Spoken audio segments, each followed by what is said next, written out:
2000년대 초반까지 노키아는 세계 휴대폰 판매량의 절반을 차지하며 유럽에서 가장 영향력 있는 기업이 되었습니다.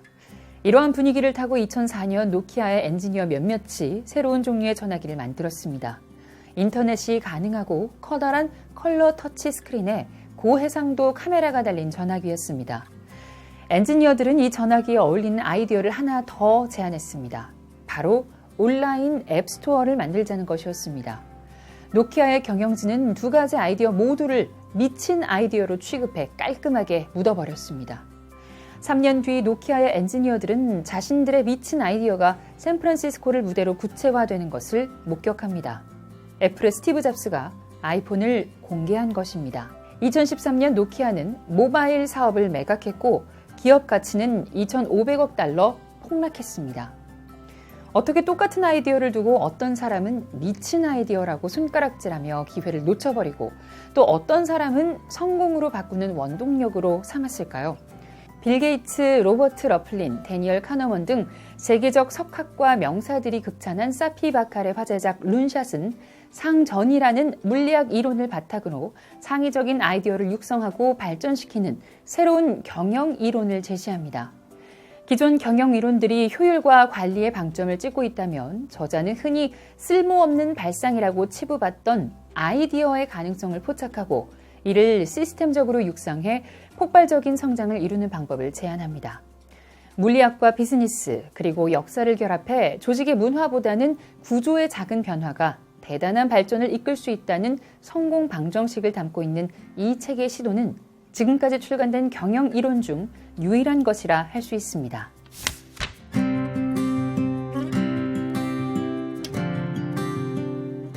저자는 바이오테크 기업을 설립하고 10여 년간 최고 경영자로 일하기 전까지 물리학을 전공한 학자였습니다. 그는 물리학의 가장 위대한 아이디어 8가지 중 하나인 상전이의 원리를 이용해 우리 주변 세상에 대해 그리고 집단 행동의 미스터리에 대해 완전히 새롭게 통찰하는 방법을 제시합니다.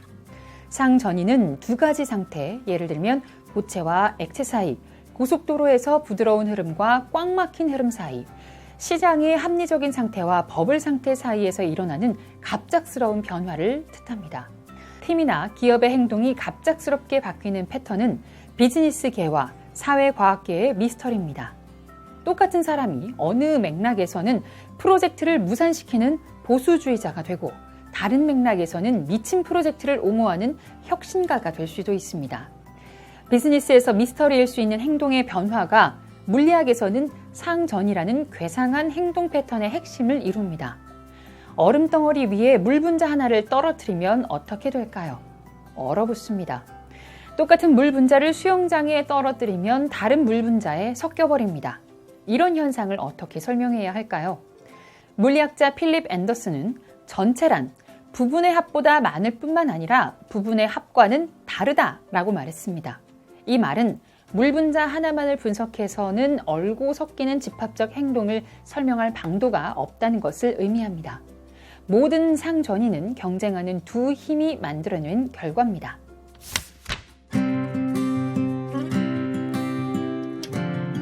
사람들이 하나의 팀이나 기업 혹은 어떤 형태든 목적을 가진 조직을 이룰 때 경쟁하는 두 힘이 만들어집니다. 이 경쟁하는 두 가지 인센티브를 대략 판돈과 지위 정도로 생각할 수 있습니다. 예를 들어 집단의 규모가 작을 때는 집단적 프로젝트의 결과에 따라 누구에게나 큰 판돈이 걸려 있습니다.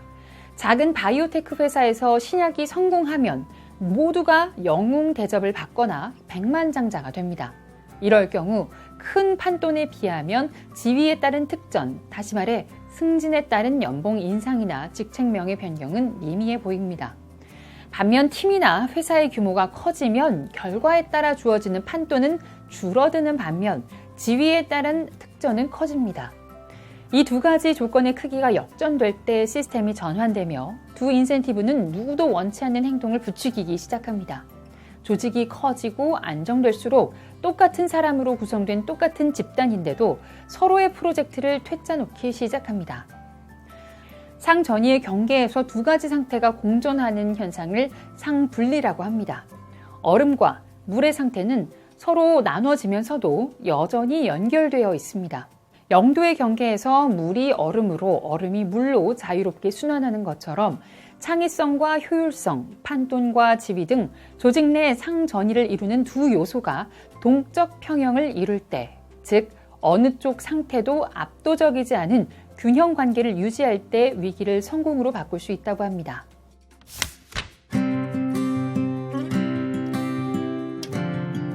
룬샷은 저자가 만든 신조어로 아이디어 주창자를 나사 빠진 사람 취급하면서 대다수가 무시하고 홀대하는 미친 프로젝트를 의미합니다. 한마디로 허무맹랑한 아이디어로 여겨지는 것이 바로 룬샷입니다. 룬샷은 2차 세계대전을 승리로 이끄는 데 결정적인 역할을 했습니다. 당시 연합군에는 독일 잠수함 유보트를 탐지해낼 기술이 없었습니다.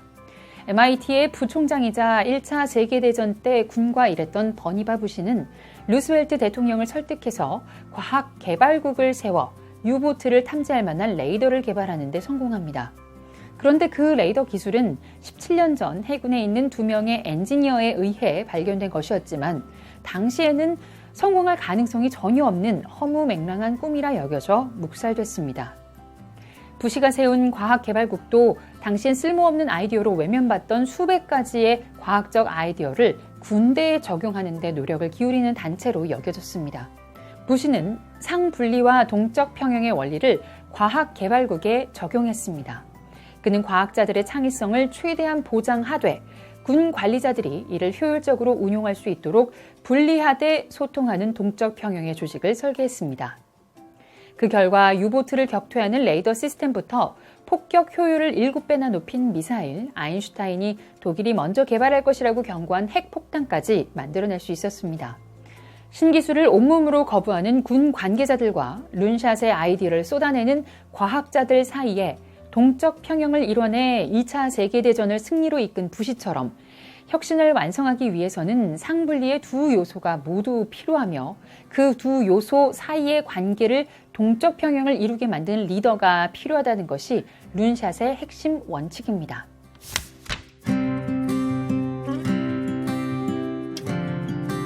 버섯 광이자 미 생물학자였던 일본의 엔도 아키라가 곡물 창고에서 발견한 청록색 곰팡이로부터 분리한 약물 덕분에 지난 50년간 1000만 명이 넘는 사람이 심장병 위험으로부터 목숨을 구했습니다.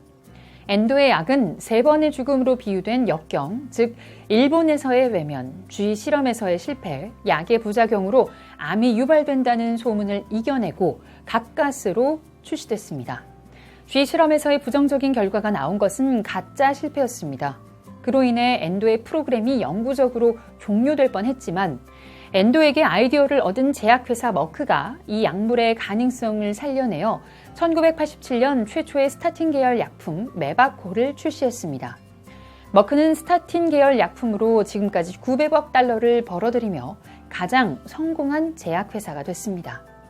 2004년 페이스북이 서비스를 시작했을 때 이미 많은 소셜 네트워크 서비스들이 가상의 공간에서 소통하고 있었습니다.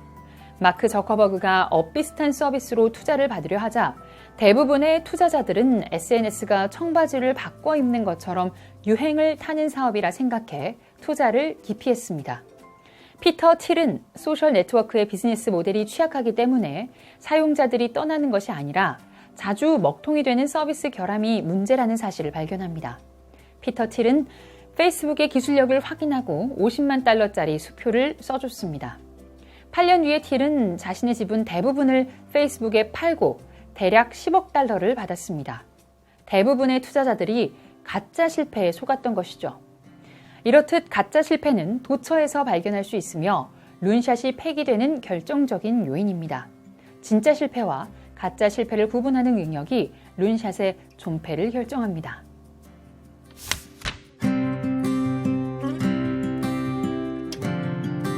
저자는 룬샷을 제품 측면에서 놀라운 돌파구가 마련되는 제품형 룬샷과 전략 측면에서 돌파구를 찾는 전략형 룬샷의 두 유형으로 구분합니다. IBM은 개인용 컴퓨터의 핵심 요소 2가지, 즉 소프트웨어와 마이크로 프로세서를 각각 마이크로소프트와 인텔이라는 작은 기업에 아웃소싱했습니다. IBM은 개인 구매자들이 컴퓨터 박스에 적힌 브랜드보다 친구들과의 파일 교환에 더 많은 관심이 있다는 사실을 나중에야 알게 됐습니다. 마이크로소프트의 소프트웨어와 인텔의 칩을 발빠르게 도입한 복제품이 시장에 쏟아져 나오자 IBM의 시장 점유율은 급격하게 줄어들어 막대한 적자를 기록했고 10년 뒤 IBM은 개인용 컴퓨터 사업 전체를 레노버에 매각했습니다. IBM은 수십 년간 컴퓨터 업계를 지배했다는 제품의 자신감만 믿고 자신의 맹점이 무엇인지를 몰라 패배한 것입니다. 즉, 전략형 룬샷의 변화를 놓쳐버린 것이죠. 위대한 기업이라 일컬어지는 회사들이 흔히 보이는 이러한 실패를 저자는 모세의 함정이라 일컫습니다. 현장의 병사와 벤치의 예술가 사이의 오가는 균형 있는 아이디어와 피드백을 통해 가장 유리한 룬샷을 고르는 게 아니라 오직 신성한 리더의 뜻에 따라 룬샷의 아이디어가 정지될 때 팀이나 기업은 함정에 빠집니다. 폴라로이드사를 세운 에드윈 랜드는 천재적인 과학자이자 예술적 감각을 지닌 경영자로 유명합니다. 그는 평광현상을 활용해 3D 영화, 즉석 카메라를 상품화해서 폴라로이드를 한때 지금의 애플보다 더 각광받는 기업으로 키웠습니다. 그러나 랜드는 구성원들의 아이디어를 격려하기보다는 아이디어의 심판자이자 배심원이 되기로 마음먹으면서 자신의 기업을 선지자만 쳐다보는 경직된 곳으로 만들고 말았습니다. 모세의 함정에 빠진 것이죠.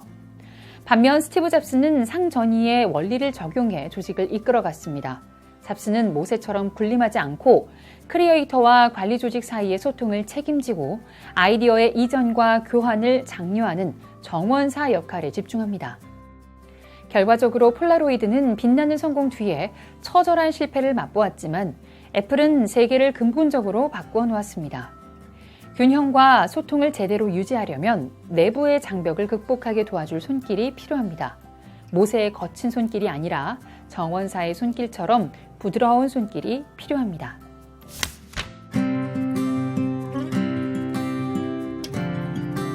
단독 원자나 개인이 행동하면 그 힘으로는 점증적 변화밖에 일으키지 못합니다. 그러나 그 힘이 1000배, 10,000배로 곱해지면 시스템이 일순간 전환될 수 있습니다. 그것이 바로 저자가 이 책에서 강조하는 상전이의 힘입니다. 저자는 룬샷이 폭발하는 조직을 만들어 성공의 확률을 높이는 방법을 제시합니다. 그 내용을 요약하면 첫 번째, 사내 정치의 효과를 줄여서 보상이나 승진을 위한 로비를 어렵게 만들라. 두 번째, 영향력이 큰 비금전적 보상을 찾아내서 활용하라. 세 번째, 직원의 능력과 할당된 프로젝트가 어울리지 않을 때 그것을 찾아낼 수 있는 사람과 프로세스에 투자하라. 네 번째, 룬샷과 사내 정치 간의 싸움에서 가장 약한 고리인 위험한 중간 계층에게 특별한 관심을 기울여라. 다섯 번째, 인센티브 설계라는 까다로운 분야의 전문가를 데려와라. 여섯 번째, 룬샷 그룹에는 관리 범위를 넓혀서 통제를 느슨하게 하라입니다. 저자는 1, 2부에서 룬샷의 원칙을 여러 사례를 통해 설명하고 마지막 3부에서는 세계사의 흐름을 바꾼 룬샷들을 소개합니다. 상전이의 원칙을 내면화한 국가, 기업, 리더와 또 그렇지 못한 국가와 인물이 어떤 흥망성쇠를 겪었는지 추적하는 3부의 핵심은 룬샷을 육성하는 자가 미래를 지배한다는 것으로 요약됩니다.